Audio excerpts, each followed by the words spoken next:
reality. Here to share proven ways of creating our own desired results is Mandy Morris, life coach, manifestation expert, and author of the new book, 8 Secrets to Powerful Manifesting: How to Create the Reality of Your Dreams. Great to have you.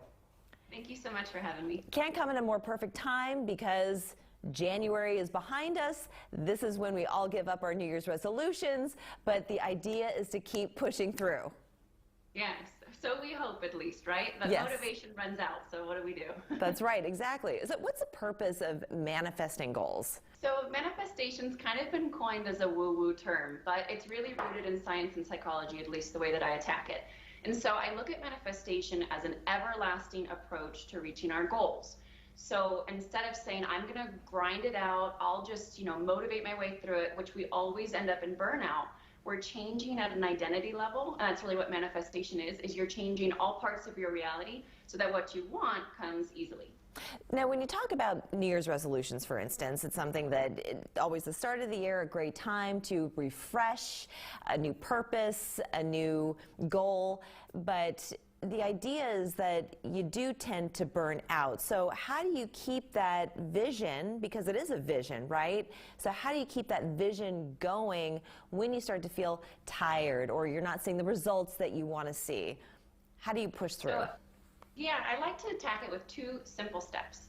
One is accountability. We're all going to dip at times. And I use the analogy of if I wanted to drive from Arizona to Florida, let's just say, I'm going to stop, I'm going to rest, I might blow a tire, but I'm going to get there. And that's a different mentality because I know that things may happen, but I don't go, I've completely blown it, it's never going to happen. And we need to do that with our goals too, to realize and prepare for the dips. So accountability, whether that's a coach or a friend, or I record myself when I'm in a really high state or I'm setting a goal and I'm like, hey, you're going to dip sometimes, but here's what we're going to do. And I'm in that state already, that it keeps me kind of in the mode, okay, I knew this was going to happen, but I'm proactive about it instead of being reactive.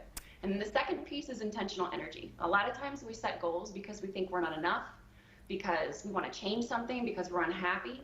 But we need to change the intention a little bit to, I love myself so much that I'm willing to do this, or this is how this will enhance my life. So we change the intention behind it so that it keeps us going versus the pitfalls when we fall off the bandwagon. Right, yeah. So you're approaching it with positivity and coming from a place of positivity. And we hear about the power of positive thinking, of course. This has been a Bible for a lot of people who do truly believe and buy into the idea that if you think positively, positive things will come to you. It's attracting, you attract like to you. So yeah. Same thing if you're negative, you will attract more negative to you. Yeah, and to play with that a little bit, because there is toxic positivity, that's a new coined word running around now, is we don't want to fake it till we make it, because the brain goes, we're lying to ourselves. We're almost diving ourselves deeper into a hole. But instead it's, let me deal with the things that make me not positive, which is what I call counter manifesting. It's the parts of us that are unhealed or that we don't like. Well, let's shine a light on it. Let's love it. Let's heal it, because then our energy and our positivity is authentic. Mm-hmm. And you say that there's also a really good tool, and it's external from ourselves, but it allows us to better internalize just the constant reminder of getting to that place that we hope to get to, and that is with vision boards. And we hear a lot about vision boards and how powerful they can be. Maybe you can tell our viewers a little bit more about how you create one, what you should put on that vision board, what your expectations should be. Yes, so vision boards are amazing and beautiful once you've done a little bit of that inner work, once you're naturally positive. But otherwise, again, it's kind of like a catch-22. So I do manifestation boards or manifested boards, and those are basically all of the accomplishments or the things you've already done, or pictures of your grandchildren. You could build like a shrine of accomplishments, degrees, trips you've gone on, and you stand in front of it and go, I'm already a creator. Look at what I've done. And so instead of sitting there going, once I achieve this goal, I will feel this way, it's, I feel this way right now because I remember that I already created it. So it's kind of a board of all that you've done instead of all that you want to do. That's interesting. So you're really giving yourself the acknowledgement that you've earned, that you deserve, to say, wait a second, I have come this far, I have done this much, but then now I'm ready to take it to the next level, to the next step. Yeah, because we don't celebrate ourselves enough. Sometimes I know that I do that with myself, where I have to stop and look around and be like, look at all I've done. Okay, I'm closer than I think. I just had to stop and acknowledge myself for a moment. Have you ever found yourself, though, because you are a coach and you teach these principles, but have you ever yourself given up on a goal or thought, you know what, I keep trying to push through and it's just not happening, maybe I need to redirect myself?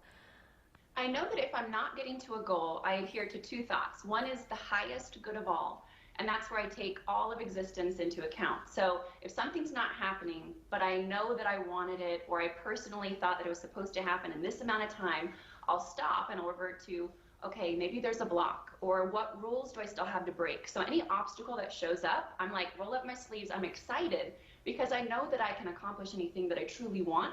I just may not have all the tools to get there. So instead of going, it's not happening, I'm so frustrated, I stop and say, I'm about to grow. I'm about to learn something new about myself so I can step further into why it's not working. But the self-defeat, nah, that's an old story of my past. That's wonderful. That's wonderful to hear, and it should be for the rest of us, too. Tell us more about your new book, 8 Secrets. Yes, so the 8 Secrets to Powerful Manifesting. It was a huge labor of love. I literally manifested the entire publishing deal, the entire book in and of itself. I'm so excited about it. It's practical. It has science and psychology backings. I used to work clinically, so I talk about the brain, I talk about neuroscience, but in only the ways that matter. And then there's tons of actionable steps for everlasting and transformational manifestation. That sounds really interesting. And let me also ask you this before we let you go, because it's not just about you doing that internal work. Of course, that is a major part of it. But what about surrounding yourself with positive people and people who are there to help see you achieve your goals, or who will champion and celebrate you getting to the place where you hope to be? So there's this thing in neuroscience called mirrored neurons, and it's in the most simplistic form. Basically, who you're around, your brain will wire similarly as. Happens with kids, happens with friends, you know, all the like. So for myself, the way that I grew up and the people I chose to surround myself with was a lot of toxicity. So I didn't have anyone around me, you know, personally at first, so I got on YouTube. And I would read books, and I would absorb something other than what I was in that time.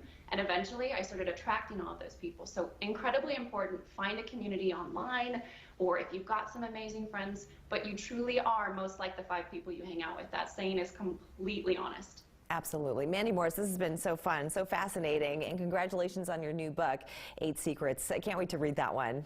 Thank you so much. Bye, Leila. We're back after this. Car wreck? Been injured? Don't scream, call Akeem. We got $526,500 for our client who was injured by a drunk driver. Dial 800